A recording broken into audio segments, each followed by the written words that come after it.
Bismillahirrahmanirrahim. Assalamualaikum warahmatullahi wabarakatuh. Jumpa lagi di channel YouTube Rivanista. Masih di sudut edukasi, belajar mudah dan menyenangkan. Bagaimana kabar adik-adik sekalian, khususnya siswa-siswi kelas 3? Semoga hari ini kita semua dalam keadaan sehat, karena dengan kondisi yang sehat pastinya kita bisa melakukan berbagai kegiatan yang kita inginkan. Dan dengan kondisi yang sehat pula pastinya kita bisa belajar bersama untuk membahas soal-soal dari buku penilaian Bu Pena untuk SD atau MI kelas 3. Yang mana kali ini kita masih di buku 3D tema 8. Untuk hari ini akan kita bahas untuk latihan soal di tema 8 subtema 2. Jadi yang masih ketinggalan bahasan sebelumnya bisa dilihat di playlist Bu Pena kelas 3. Oke adik-adik sekalian, langsung saja kita menuju ke soal yang akan kita bahas di halaman 145. Dan jangan lupa untuk selalu berdoa agar diberikan kemudahan dan kelancaran dalam setiap kegiatan yang kita lakukan. Oke, untuk latihan soal subtema 2 ini dimulai dengan muatan bahasa Indonesia KD 3.9. Bacalah teks berikut untuk menjawab soal nomor 1 sampai 3. Untuk memperoleh tanda kecakapan khusus atau TKK, seorang anggota pramuka harus mampu menyelesaikan syarat kecakapan khusus atau SKK terlebih dahulu. Setiap kecakapan memiliki syarat yang berbeda. Lambang TKK juga berbeda-beda sesuai jenisnya.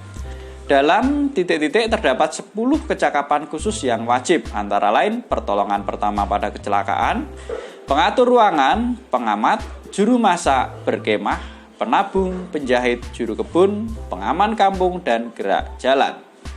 Untuk soal yang pertama, kata yang tepat untuk melengkapi kalimat rumpang pada teks di atas adalah, ini tadi ya, dalam titik terdapat 10 kecakapan khusus yang wajib. Berarti ini dalam TKK ya, jadi dalam tanda kecakapan khusus itu terdapat 10 kecakapan khusus yang wajib. Nah ini jawabannya untuk yang nomor 1 adalah yang B. Kita lanjut ke soal nomor 2. Lambang dari TKK yang digarisbawahi pada teks di atas adalah, ini ada juru masak. Juru masak berarti di sini adalah yang B ya. Ini ada gambar api ya, kemudian ada apa ini ya, buat penggorengan atau apa. Jadi yang paling tepat adalah yang B ya. Lanjut kita ke soal nomor 3. Tulislah informasi lain yang kamu peroleh dari teks tersebut. Informasi dari teks ini apa? Ini di sini sudah saya tuliskan ya adik-adik untuk yang soal nomor 3. Untuk memperoleh TKK, seorang anggota pramuka harus menyelesaikan SKK. TKK itu tanda kecakapan khusus, sedangkan SKK itu adalah syarat kecakapan khusus. Kita lanjut ke soal berikutnya nomor 4.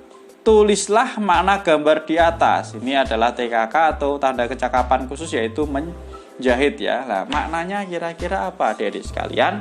Oke, di sini udah saya tuliskan. Jadi bentuk penghargaan kepada salah seorang anggota pramuka yang sudah mampu menjahit. Lanjut kita ke soal berikutnya nomor 5. Tulislah cerita singkat berdasarkan gambar di atas. Tadi adalah TKK menjahit ya. Di sini saya buatkan satu contoh kalimat atau satu cerita ya di sini.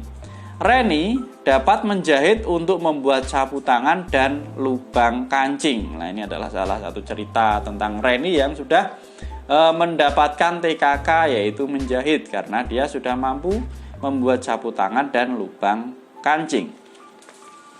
Kita lanjut ke muatan pelajaran berikutnya. Ada muatan pelajaran matematika KD 3.12.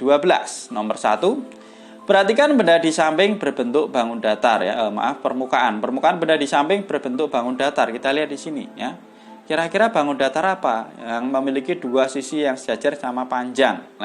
Jumlah sisinya ada 4, jumlah sudutnya ada 4, berbentuk sudut siku-siku. Buku saku pramuka ini berarti adalah berbentuk persegi panjang, yang C. Lanjut ke soal nomor 2. Jenis sudut yang dimiliki oleh persegi panjang adalah sudut siku-siku ya adik-adik sekalian ya. Sudutnya siku-siku, besarnya berarti adalah 90 derajat. Jadi persegi panjang itu memiliki 4 buah sudut siku-siku. Kita lanjutkan ke soal berikutnya nomor 3. Tulislah contoh benda berbentuk bangun datar persegi yang berhubungan dengan kegiatan pramuka. Persegi berarti memiliki 4 buah sisi yang sama panjang dan 4 buah sudut siku-siku ya. Oke, untuk yang nomor 3 di sini udah saya tuliskan ya. Untuk matematika contohnya ada bendera semapur, kemudian ada meja ya, biasanya ada yang berbentuk persegi, kemudian ada lambang pandu dunia untuk putra, itu juga berbentuk persegi ya. Lanjut ke soal nomor 4, perhatikan gambar di samping. Apa persamaan dan perbedaan kedua bangun tersebut berdasarkan sifat-sifatnya? Ini ada 2 buah segitiga ya adik-adik.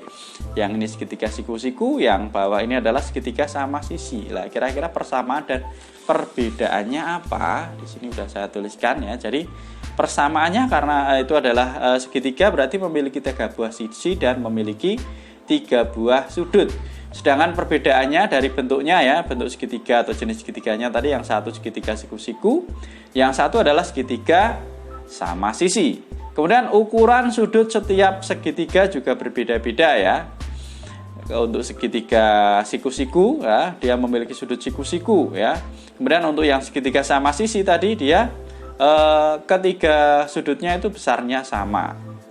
Kemudian panjang sisi setiap segitiga juga berbeda kalau kita lihat di sini ya. Jadi segitiga siku-siku sama segitiga sama sisi itu panjang sisinya berbeda. Kalau segitiga sama sisi, ketiga sisinya sama panjang, tapi untuk segitiga siku-siku, nah ini berbeda ya panjang sisinya ya. Oke, itu untuk yang nomor 4. Sekarang kita ke nomor 5. Tulislah persamaan dan perbedaan persegi dan persegi panjang berdasarkan sifat-sifatnya. Ya, persamaannya ya, persegi sama persegi panjang itu memiliki 4 buah sisi ya. Kemudian memiliki 4 sudut siku-siku. Sedangkan perbedaannya, nah untuk persegi ini panjang sisinya atau panjang sisi untuk persegi itu semuanya sama ya. Jadi keempat sisinya sama panjang. Sedangkan untuk persegi panjang hanya sisi sejajar yang sama panjang. Itu ya adik-adik untuk yang nomor 5. Jadi untuk muatan matematika sudah kita bahas. Sekarang kita ke muatan pelajaran berikutnya, ada muatan SPDP KD 3.3. Nomor 1, properti yang digunakan saat meragakan tari sipatokaan adalah, nah tongkat ya, di materi depan sudah ada ya yang lagunya. Sayang sayang sipatokaan matiku tiku dan seterusnya. Oke, kemudian ke nomor 2. Gerak kuat atau lemah pada tari kreasi ditentukan oleh, jawabannya adalah tempo ya. Ditentukan oleh tempo musik pengiringnya. Kita lanjut ke nomor 3. Dedi dan teman-temannya akan meragakan tari kreasi dengan gerak lemah. Tulislah judul lagu yang dapat digunakan oleh Dedi untuk mengiringi tariannya ya. Jadi Dedi itu mau memperagakan tari kreasi dengan gerak lemah. Nah, judul lagu yang pas, nah di sini udah saya tuliskan ya. Judul lagu yang tepat itu kita bisa menggunakan lagu lir ilir, itu juga lambat ya temponya. Ayam Den Lapeh juga sama. Lir ilir tandure wis sumilir dan seterusnya. Kemudian kalau Ayam Den Lapeh itu apa lagunya adik-adik ya? Mandaki jalan payakumbu, seperti itu kalau tidak salah. Pokoknya Ayam Den Lapeh dan seterusnya itu ya. Jadi kita bisa mendengarkan lagunya ya, temponya yang lambat itu bisa digunakan untuk memperagakan tarian kreasi dengan gerak lemah. Kita lanjut ke nomor 4. Tulislah informasi yang kamu ketahui tentang tari kreasi. Apa itu tari kreasi? Nah, ini. Tari kreasi adalah perwujudan dari tari tradisional yang diberikan sentuhan inovasi dan modifikasi, baik itu gerak, pengiring, maupun properti yang digunakan. Ya, sebenarnya dari tari tradisional yang dimodifikasi ya, adik-adik sekalian. Oke, sekarang kita ke muatan pelajaran yang terakhir, yaitu muatan pelajaran PPKN KD 3.1. Nomor 1. Bintang merupakan simbol sila Pancasila yang berbunyi, nah ini sila pertama ya, bunyinya adalah ketuhanan yang Maha Esa. Itu sila pertama. Kemudian ke soal nomor 2, simbol sila Pancasila yang berbunyi Persatuan Indonesia adalah, Persatuan Indonesia itu adalah sila ketiga, simbolnya yaitu pohon beringin. Kalau kepala banteng itu sila keempat, padi dan kapas itu sila kelima. Nomor 3, apa simbol sila kedua Pancasila? Jelaskan tentang simbol tersebut. Sila kedua Pancasila itu simbolnya adalah rantai ya adik-adik. Nah, oke, penjelasannya di sini sudah saya tuliskan ya. Jadi rantai terdiri mata rantai bulat berjumlah 9 dan mata rantai persegi berjumlah 8. Mata rantai bulat melambangkan perempuan, sedangkan mata rantai persegi melambangkan laki-laki. Nah, itu mungkin kalau penjelasannya lebih lengkap lagi ada di materi ya, jadi kalau mau ditambahkan lagi. Tapi sampai sini juga sudah cukup. Lanjut ke soal nomor 4, tulislah makna dari sila keempat Pancasila. Sila keempat Pancasila itu adalah kerakyatan yang dipimpin oleh umat kebijaksanaan dalam permusyawaratan perwakilan ya. Oke, maknanya apa? Bahwa penyelesaian masalah bersama dengan musyawarah untuk mencapai mufakat merupakan ciri khas bangsa Indonesia.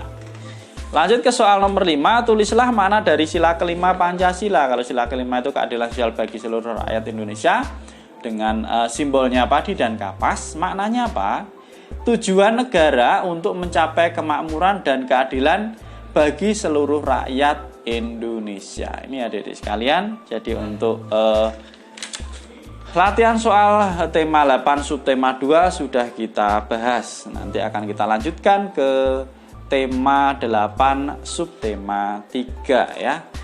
Terima kasih sudah meluangkan waktu untuk belajar bersama. Mohon maaf apabila ada kekurangan. Silahkan pertanyaan atau saran bisa dituliskan di kolom komentar untuk kita diskusikan bersama-sama. Ya, dan yang masih ketinggalan bahasan sebelumnya bisa dilihat di playlist Bu Pena kelas 3. Mungkin cukup sekian untuk pertemuan kali ini dan saya akhiri. Assalamualaikum warahmatullahi wabarakatuh.